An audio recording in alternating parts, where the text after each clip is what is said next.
Hi, my name is Laura Jean. I go by LJ. I live here in Washington. I was born and raised. I am married to a very committed man, and I have three boys 14, 5, and 3. I'm honored to make a video for your class to share my story of how drugs and alcohol have affected my life. I grew up in a family that used drugs and alcohol and abused them. My parents were married a little after I was born, when I was 3 years old. My mom decided that she wanted to leave us and go to treatment, and so I didn't see her for another 2 years. She just kind of up and left in the middle of the night. We had no idea where she went.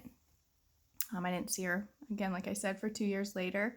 So my dad had to raise us as a single parent, which meant that he needed a lot of support. And so we went from home to home to home, from grandparents to aunties, because my dad just couldn't do it by himself. It was just me and my sister, by the way. She's younger than me. So I grew up moving from home to home to home, and my mom would come in and out of our lives. So anytime my mom got really sober, she would come and take us from whoever we were living with. And when she decided that she wanted to get high and go out in the streets again, she would abandon us. I mean, she'd literally just up and leave in the middle of the night and leave us. So I ended up going to like 11 elementary schools. It wasn't until I was about 12 years old that I moved in full time with my grandma. My father and my stepmom also lived there with us. And that's when I started to enter into middle school. I was actually a really good student. I was super involved in ASB. Any activity I could do, I always tried to be involved with. The more positive things that I had to look forward to at school, the better off I felt at home in all of the brokenness. There was a lot of domestic violence with my dad and my stepmom because they used meth, they smoked crack, and they drank a lot. I always remember my dad had a gallon bottle of whiskey stuck in the motor of the Suburban so that he always had it with him.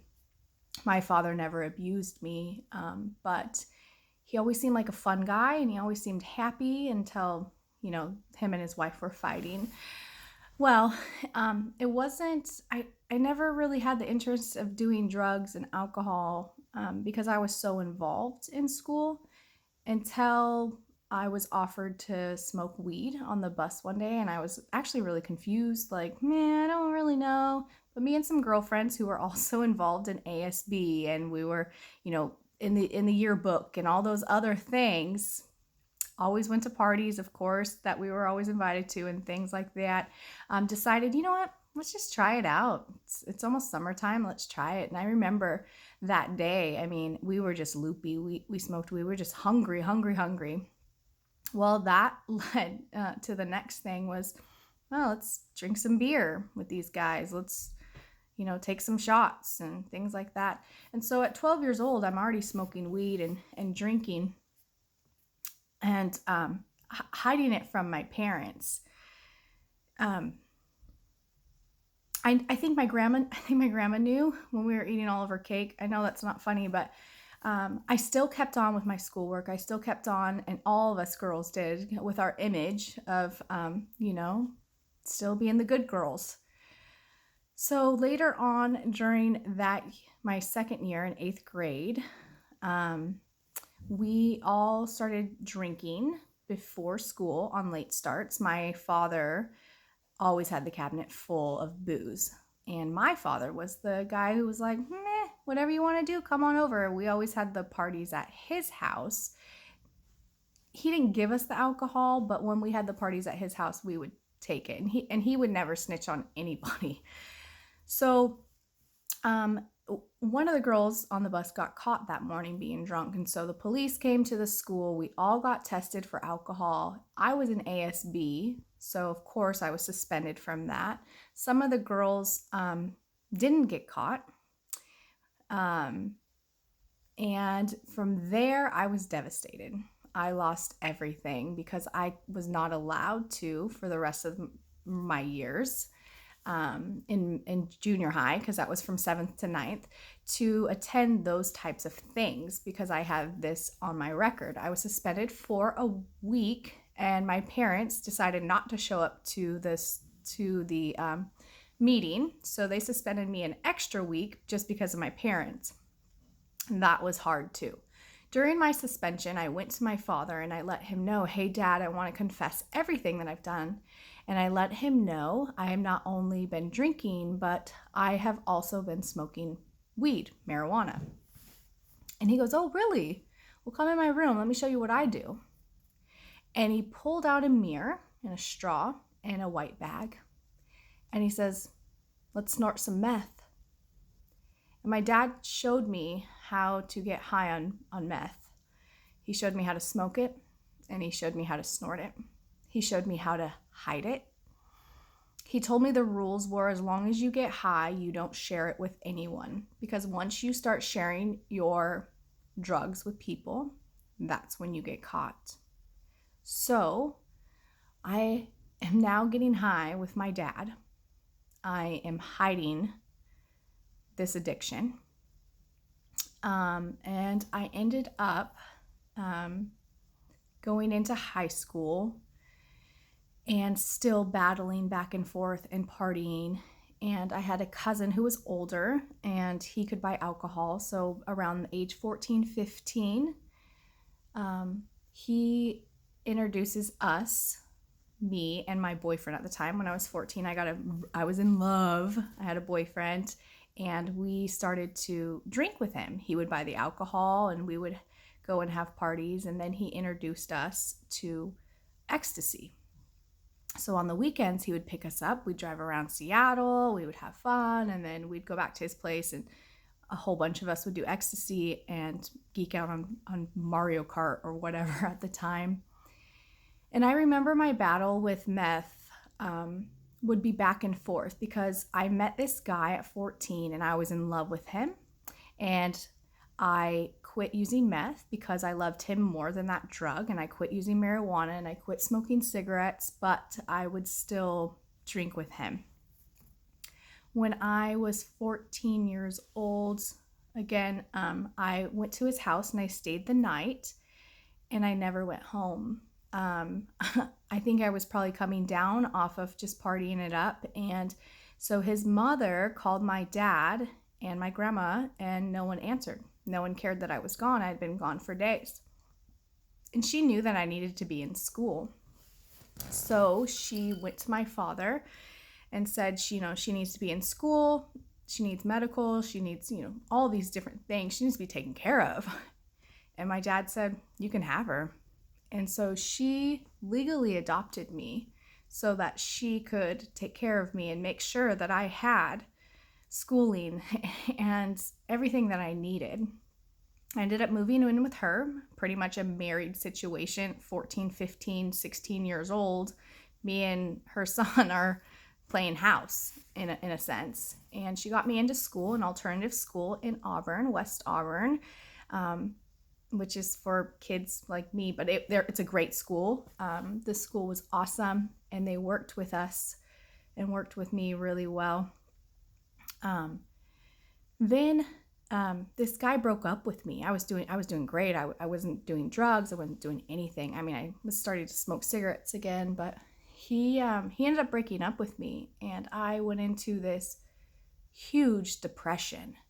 It was just like suicidal depression. I remember I used to feel almost like I had something inside of me that I couldn't get out, that was controlling me and making me so angry all the time. I remember cutting myself because I was so ashamed of who I was, and I would just hide away. So after he broke up with me, I ended up moving in to Tacoma with my mom, and I was still going to this school. And my mom was pretty much a drug dealer and dealing drugs at that time. And I decided just to start using again, and I started partying more. I didn't really use a lot of meth at that time. I mostly was just drinking, and I got a job and started going out with some of the guys. Not not like sleeping around, but like going out and stealing cars. I mean, I think I was 15 and learning how to steal cars. And then I started to use the meth, and we started to like, I thought this was like this glamour life in a sense of like, cool, we got money. I got these clothes. I have this, I have that. And in reality, I was dying. I mean, I wish I would have brought the pictures to show you, but I was a toothpick, and it was bad. So I ended up moving back in with my grandfather when I was 17 years old. And he took care of me, and I continued on in school. I ended up becoming president of ASB. I was doing so great, and still dealing with my depression. Well, I ended up one day just feeling really down on myself. So I drove to my mom's house, and my sister was there, and she's like, "Hey, you're really sad. You want to get high?" And I'm just like, "Sure. I'm having a really crappy day." So I ended up getting high, and my grandfather had a rule that I had to be home every night by 10 p.m. My car did, at least. And that night I didn't do that. And I just told him, "I'll be there in the morning. I'll be at school. Don't worry about it." Well, the next morning, he brought all my stuff to my mom's house, and he kicked me out and said, "Nope, I don't play that." That was like heartbreaking to me. So I went to school, and I resigned as president, and I confessed everything to my counselors and to the principal, and just let them know, "Hey, I'm in a really dark place, and I'm using, and I cannot lead this school." And I dropped out, and I went to live with my mom, and I started to sell drugs and party more, I guess you would say. I wouldn't really call it partying. I would honestly say it's like killing myself slowly. And I met this man who I didn't even like him, but I ended up getting pregnant. I was 19 years old, 18 years old. I was 18 years old when I got pregnant. And when I found out that I was pregnant, I was devastated. I'm already really depressed. I don't have any control over my life. And so I called the abortion clinic, and they say, "Well, okay, we'll go get an ultrasound and see how far along you are." And I find out that I'm already 20 weeks pregnant. And so in the state of Washington, and during that time, which was in 2005, you weren't allowed to have an abortion. So I decided I was just going to take it upon myself and kill me and the baby. And I started using as many drugs as possible. I would try to get involved in any type of crazy act that maybe would put me in danger, maybe even be shot. I've seen people be beat to death in front of my face. And so I was just not there. These drugs were just not getting me there at all. And I mean, I even drove my car through red lights. Well, in January of 2006, I started labor. I didn't know what was happening. I had not gone to any prenatal care or anything like that. I ended up going to the hospital. I had my son early. He was a month and a half premature. And of course, he had drugs in his system. And so I ended up going through the CPS system and things like that. And I spent every day in that NICU, every day with him. And every time I looked at him, I thought, my God, how could something so precious be treated so badly? I fell in love with him. And thankfully, he's a great kid. He's been covered for sure. So anyways, I carry on, and I have no good guidance. And they asked me if I want to put him in temporary foster care because I was living in my car during my whole pregnancy. And I said, let me call somebody. Well, I call these people, but they're all drug addicts. Like, who do I call? And then finally, I just hear this voice that just says, "Stop being selfish." So I give up. I said, "Yeah, let's do it." And the family walked with me. The foster family walked with me. They're actually still involved in his life. And I went to outpatient treatment. I got myself into a women's home where I got to live with one other girl in an apartment. And they walked with me and helped me. I met a lady. I tried to do anything that made me look good. So I'm like, okay, what's going to make me do good? And I started to like go to a Bible study even. And this lady, she walked with me and she helped me to discover that I'm loved and that I have value and that the things that I was doing do not define who I am. I worked with Washington University for my son. Every 6 months, they came and tested him to see where his mind was at. And so my son was only in temporary foster care for 6 months, but he came home to me and he's still home with me. He's 14 now and brilliant as ever. But at first, the recovery wasn't easy. I mean, I grew up watching my mom in and out of AA meetings and hearing all these stories, and you always think like that's not going to be me. I remember after I got clean, I went to those same AA meetings that my mom used to go to because I knew where they were at, and there's the same guy and some of the same gals telling some of the same stories, and I'm just like, oh man, I remember hearing these things, and now look at here I am. What I'm saying about all of this is I'm sure I left out some details, but recovery is great when you're surrounded by people. And for me, it was that I gave my life to the Lord. I was filled with the Holy Spirit, and that's what got me through it. And then, of course, being around other people. But when I was younger, that moment that guy asked me, hey, you want to go smoke a bowl? And I'm like, what's a bowl? And I said yes. Or that one party where it's like, okay, let's take some shots, let's take some drinks, led me, this successful girl in school. Even though I had a broken home, I was still succeeding. Even if you have a broken home, you can still succeed because you have support. You have support through your schools and other leadership and other people around you. But it only takes one time for everything to be taken from you and to go down that path. And so if I could go back, I would have never took the hit. I would have never gone to that party. I would have been a better example. I would have kept my promise as a leader to stay straight. Now I am. It's really cool. My husband and I actually do a lot of outreach for drugs and alcohol and trying to get people into clean and sober homes. Actually, that's how we met in Canada. We were up there trying to start a women's home with a group of people. And so it's really cool that now looking back, I can say, I don't do drugs, and my kids have never seen a life of drugs in their home, which is super awesome for me to say. And I'm glad that my 14-year-old understands, and he knows his story and he knows the truth. So what I just encourage all of you, that if you do have an addiction, and it may not even be because you enjoy it, it might just be because you're trying to numb something, because something's hurting inside, because something is, or